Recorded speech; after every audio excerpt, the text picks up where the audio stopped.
السلام علیکم ورحمۃ اللہ تعالی وبرکاتہ۔ روزے کی حالت میں اسٹیم لینا یعنی کہ بھاپ لینا، یہ شرع میں کہاں تک درست ہے؟ بہت سارے لوگ رمضان کے مہینے میں بیمار ہو جاتے ہیں، ٹھنڈی لگ جاتی ہے اور سینہ بالکل جکڑ جاتا ہے کف سے۔ تو اس کے لیے آج بہت سارے نئے نئے طریقے استعمال ہو چکے ہیں کہ آدمی اپنے کف کو کیسے ہلکا کرے اور کیسے اس بیماری سے نجات پائے۔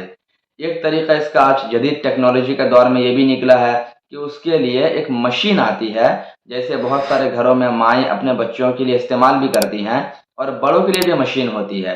اس مشین کو منہ میں لگا کر خاص قسم کی بھاپ گلے کے راستے سے اندر داخل کی جاتی ہے۔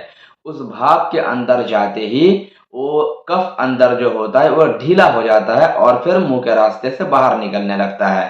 تو ایک طریقہ تو یہ ہے، اور بہت سارے لوگ جو پرانے طریقے کو اپناتے ہیں، جو کہہ لیجیے دیہاتی طریقہ ہے، وہ ایک یہ بھی ہے کہ لوگ اس کی جگہ پر وکس کا استعمال کرتے ہیں، یا کوئی ایسی چیز ہوتی ہے جس کو گرم پانی میں ڈال دیتے ہیں اور ٹاول وغیرہ لے کر کے اس کی بھاپ کو اندر لیتے ہیں۔ اس سے بھی کیا ہوتا ہے کہ جب وکس کا بھاپ اندر جاتا ہے تو اس سے اندر کا کف ڈھیلا ہو جاتا ہے اور بہت آسانی کے ساتھ باہر آ جاتا ہے، اور آدمی اس بیماری سے شفا پا جاتا ہے۔ تو کف کو ڈھیلا کرنے کے لیے بھاپ اندر لینے کے یہ کچھ طریقے ہیں، جو کچھ نئے طریقے ہیں، کچھ پرانے بھی طریقے ہیں۔ اب رہا ہمارے سامنے یہ سوال کہ اگر روزے کی حالت میں کوئی اسٹیم لیتا ہے، مشین کے ذریعے ہو یا پرانے طریقے کے مطابق وکس کا بھاپ لیتا ہے، تو اس کا روزہ ہوگا یا ٹوٹ جائے گا؟ اس مسئلے کو انشاءاللہ آج ہم سمجھیں گے۔ ناظرین محترم، آپ نے دیکھا ہوگا کہ بھاپ لیتے ہی اس کے ذریعے سے آدمی کا کف ڈھیلا ہوتا ہے، آدمی کا بیماری سے نجات ملتی ہے۔ تو اس سے پتہ چلا کہ وہ فقط ایک بھاپ نہیں ہوتا ہے، بلکہ اس کے ذریعے سے، بھاپ کے ذریعے سے دوا کے چھوٹے چھوٹے ذرات بھی ہوتے ہیں جو ہمارے حلق کے راستے سے یا ناک کے راستے سے اندر داخل ہوتے ہیں اور ہمارے لنگس تک پہنچتے ہیں۔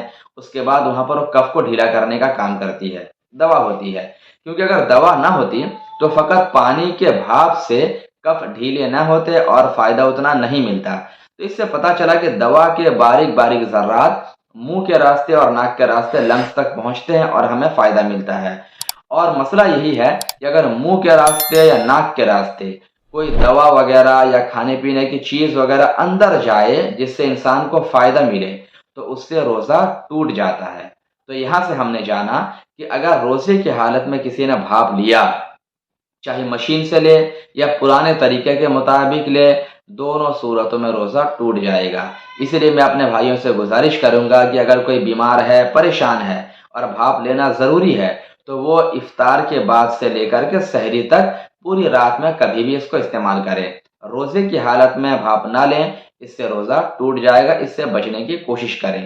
اللہ تبارک و تعالی ہم سبوں کو مسائل سمجھنے کی توفیق عطا فرمائے۔ السلام علیکم ورحمۃ اللہ۔